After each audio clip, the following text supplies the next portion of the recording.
1,5 tahun ke depan, kami targetkan kolaborasi antar pelaku industri bisa menjangkau 50% provinsi di Indonesia. Saya akan sampaikan sebelumnya dasar-dasar pertimbangannya bahwa Kementerian ini menyadari kita memasuki fase penting dalam penguatan ekosistem pos, kurir, dan logistik nasional.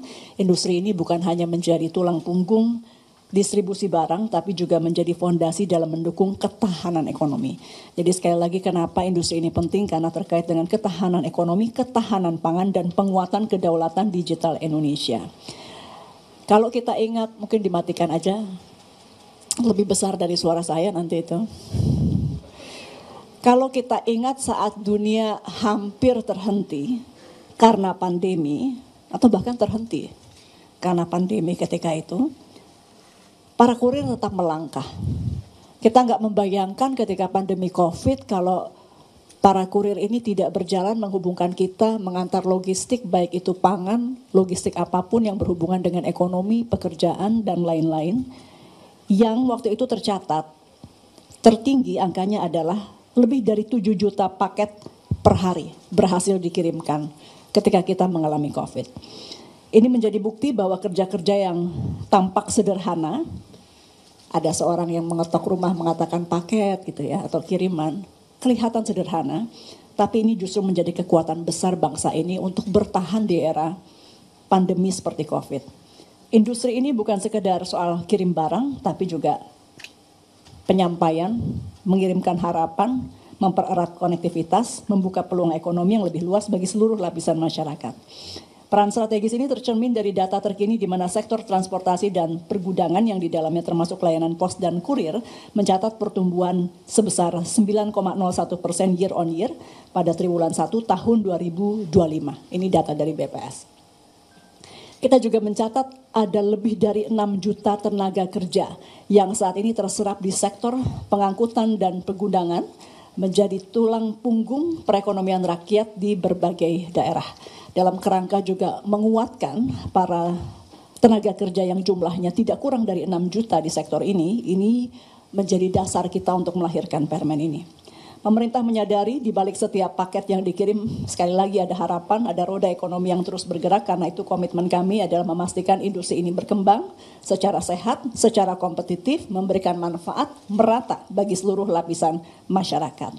Karena itu, teman-teman sekalian, sejalan dengan arahan Presiden Prabowo Subianto yang menekankan pentingnya membangun kemandirian ekonomi melalui penguatan jalur distribusi nasional, hari ini kita hadirkan langkah konkret melalui Peraturan Menteri nomor 8 tahun 2025, alhamdulillah nomornya juga bagus ya, nomor 8 tahun 2025 mengenai layanan pos komersial. Regulasi ini menghadirkan 5 poin utama untuk memperkuat ekosistem logistik kita secara menyeluruh.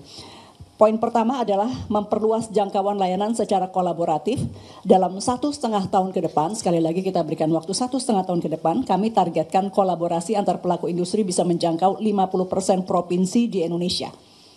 Ini prinsip inklusivitas. Jadi tidak hanya di beberapa daerah saja, tapi harus 50% provinsi di Indonesia, sehingga menciptakan peluang ekonomi baru bagi masyarakat hingga ke pelosok negeri. Yang kedua, Permen ini juga mengatur untuk adanya peningkatan kualitas layanan dan perlindungan terhadap konsumen. Kami mendorong adanya status mutu layanan yang terukur sehingga masyarakat bisa dengan mudah memilih layanan yang aman, nyaman, dan bisa dipercaya. Jadi Permen ini juga consumer oriented, kita sudah melihat betul dampak baik terhadap industri maupun juga terhadap konsumen. Ketiga, membangun ekosistem industri yang lebih kuat dan efisien. Ekosistem yang sehat bukan diukur dari siapa yang paling besar. Kita tahu di industri ini juga berlomba-lomba siapa paling besar. Tapi yang paling penting adalah seberapa banyak yang bisa bertumbuh bersama. Karena itu kita mendorong ada pemanfaatan bersama infrastruktur atau infrastructure sharing. Sehingga ekosistem ini bisa berjalan bersama, artinya yang kuat membawa yang lebih tidak kuat. Ya, supaya semuanya bisa sama-sama kuat. Keempat, menjaga iklim usaha yang sehat dengan semangat keadilan dan keseimbangan. Kami membangun kerangka monitoring yang transparan untuk memastikan setiap pelaku usaha, besar ataupun kecil, punya kesempatan yang setara untuk tumbuh. Kita percaya bahwa industri yang sehat adalah industri yang membuka ruang bagi semua untuk berkembang, namun catatannya bersaing harus secara jujur dan tumbuh bersama. Poin terakhir yang tidak kalah penting, mendorong adopsi teknologi yang ramah lingkungan, karena Permen ini juga harus visioner ke depan. Untuk masa depan yang lebih baik, kita yakini bahwa industri ini juga harus beralih ke green logistik. Dan ini bukan hanya sebagai tuntutan zaman, tapi sebagai tanggung jawab kita bersama. Dan dengan terbitnya Peraturan Menteri Komunikasi dan Digital Nomor 8 Tahun 2025 tentang layanan pos komersial, diharapkan dinamika industri ini dapat terus berkembang secara sehat dan seimbang. Demikian dengan mengucapkan Bismillahirrahmanirrahim, Permen Kementerian Komunikasi dan saya ralat. Peraturan Menteri Komunikasi dan Digital Nomor 8 Tahun 2025 tentang layanan pos komersial kita rilis hari ini di hadapan teman-teman semua. Terima kasih.